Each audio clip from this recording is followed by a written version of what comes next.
Welcome to our ஆன்மீக களஞ்சியம் channel. இன்றைக்கி நம்ம ஆன்மீக கதைகளில் விஷ்ணு சகஸ்ரநாமம் திருமாலை அக்ராஹ்ய என்று அழைப்பதன் சிறப்பை தெரிந்து கொள்ளலாம். கண்வ மகரிஷி யசோதையின் தந்தையான சுமுகரின் இல்ல புரோகிதர் ஆவார். அவர் தினமும் சாலக்கிராம வடிவிலுள்ள திருமாலுக்கு பக்தியுடன் பூஜை செய்து வந்தார். தான் எந்த பொருளை உண்டாலும் அதை முதலில் சாலக்கிராம பெருமாளுக்கு அர்ப்பணித்த பிறகே தான் உண்பார். நந்தகோபர் கண்வரிடம், அடியேனுக்கு ஒரு அழகான ஆண் குழந்தை பிறந்திருக்கிறது, நீங்கள் வந்து அக்குழந்தையை பார்த்து ஆசீர்வதிக்க வேண்டும் என்று நெடுநாட்களாக பிரார்த்தித்து கொண்டிருந்தார். கண்ணன் பிறந்து 3 ஆண்டுகள் நிறைவடைந்த நிலையில் ஒரு நாள் கண்வர் கோகுலத்திற்கு வந்தார். தான் பூஜிக்கும் சாலக்கிராமத்தை நந்தகோபரின் மாட்டுக்கொட்டகையில் வைத்தார். ஏனெனில் மாட்டுக்கொட்டகையில் ஒரு மந்திரத்தை ஒரு முறை சொன்னால் 100 முறை சொன்னதற்கு சமம் என்று சாஸ்திரங்கள் கூறுகின்றன. அங்கேயே அவர் பெருமாளுக்கு நிவேதனம் செய்ய வேண்டிய உணவுகளை தயாரிக்கவும் யசோதை ஏற்பாடு செய்து தந்தாள். காய்கறிகள், விறகு முதலானவற்றை ரோஹிணி தயார் நிலையில் வைத்திருந்தாள். கண்வர் நீராடிவிட்டு பூஜையை தொடங்கினார். அவர் பூஜை செய்யும் முறையை நந்தகோபர், யசோதை, பலராமன், கண்ணன் ஆகியோர் வியப்புடன் பார்த்து கொண்டிருந்தார்கள். பெருமாளுக்கு பிரசாத நிவேதனம் செய்ய வேண்டிய நேரம் வந்தபோது மற்றவர்களை அவ்விடத்தை விட்டு நகரச் சொல்லிவிட்டு பிரசாதத்தை சாலக்கிராம பெருமாளுக்கு சமர்ப்பித்தார். பக்தி பரவசத்தில் கண்வர் ஆழ்ந்திருந்தபோது குழந்தை கிருஷ்ணன் இவர் சமர்ப்பித்த பிரசாதத்தை எல்லாம் உண்டுவிட்டான். கண்விழித்த கண்வர், என்ன இது அநியாயம் என்று கத்தினார்.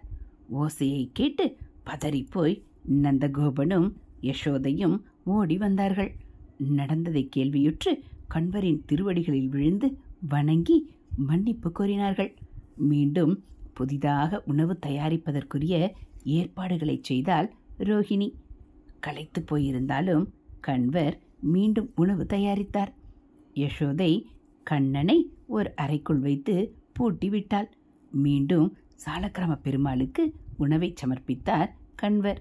பக்தி பரவசத்தில் மூழ்கிய அவர் கண்விழித்து பார்த்தார். ஐயோ என்று கத்தினார். யசோதையும் நந்தகோபரும் ஓடி வந்து பார்த்தார்கள். மீண்டும் கண்ணபிரான் அங்கிருக்கும் பிரசாதத்தை உண்டு கொண்டிருந்தான்.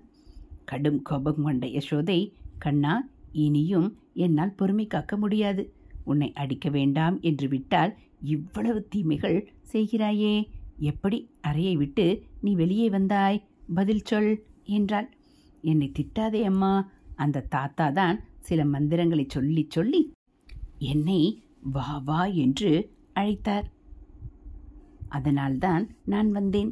அந்த தாத்தாவிடம் போய் சண்டை போடு என்று சொன்னான் கண்ணன். தன் வாயில் இருந்த பாயசத்தை கண்வரின் முகத்தில் உமிழ்ந்தான். அடுத்த நொடியே கண்ணன் யார் என்பதை கண்வர் உணர்ந்தார். தான் சாலக்கிராம வடிவில் ஆராதிக்கும் திருமால் வேறல்ல, கண்ணன் வேறல்ல என்று புரிந்து கொண்டார். பேரானந்தத்தில் மூழ்கிய அவர் அக்ராஹ்யாய நமக என்று கண்ணனை துதித்தார். அக்ராஹ்யன் என்றால் சிந்தைக்கு எட்டாதவன் என்று பொருள். கண்வர் பெரிய ரிஷியாக இருந்தபோதும் அவராலும் கூட கண்ணனை இன்னார் என்று அறிந்து கொள்ள இயலவில்லை. கண்ணன் மனமோந்து தானே உணர்த்திய பின்தான் அவனை திருமால் என்று கண்வர் உணர்ந்தார். எனவே அவன் மனம் வைத்தாலன்றி அவனை சிந்தையால் அறியவே முடியாது. அதனால்தான் விஷ்ணு சகஸ்ரநாமம் அவனை அக்ராஹ்ய என்று அழைக்கிறது.